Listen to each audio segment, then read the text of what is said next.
স্পষ্ট, ট্রাম্পের সহায়তায় ইরানকে কোণঠাসা করে তেহরানের ধর্মীয় শাসকদের ক্ষমতাচ্যুত করা এবং লেবাননে হিজবুল্লাহকে গুড়িয়ে দেওয়া। কিন্তু ট্রাম্পের নীতিতে এলো আকস্মিক মোড়।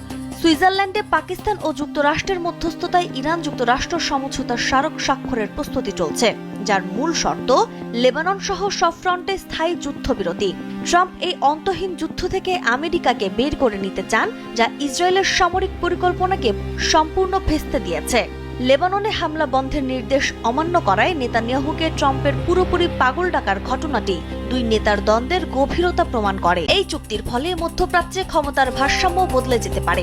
হরমুজ প্রণালী সচল হলেও ইসরায়েলের নিরাপত্তা হুমকিতে পড়বে বলে তেল আবিবের আশঙ্কা।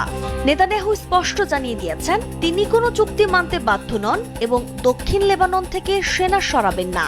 যদি এই চুক্তি সফল হয়, তবে তা হবে নেতানিয়াহুর কূটনৈতিক ও সামরিক কৌশলের চরম ব্যর্থতা। আগামী অক্টোবরের নির্বাচনে নেতানিয়াহুর পরাজয়ের পূর্বাভাস রয়েছে। ট্রাম্পের সঙ্গে বিশেষ সুসম্পর্ক খাটিয়ে তিনি ভোট টানতেন, সেই বিকল্পটি এখন হাতছাড়া।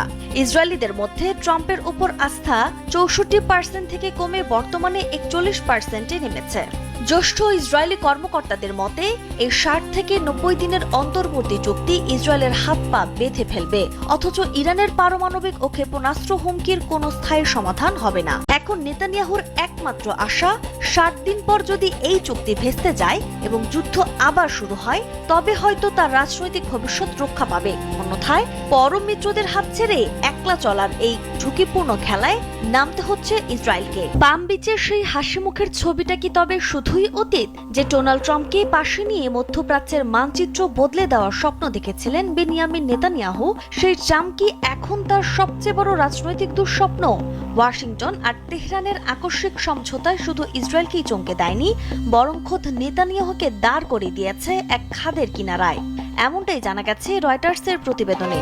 কিন্তু কেন ট্রাম্প আচমকা ইরানের দিকে বন্ধুত্বের হাত বাড়ালেন? আর কেনই বা পরম মিত্রদের এই পদক্ষেপে খোদ ইসরায়েলি প্রধানমন্ত্রী আজ চরম বিপদে?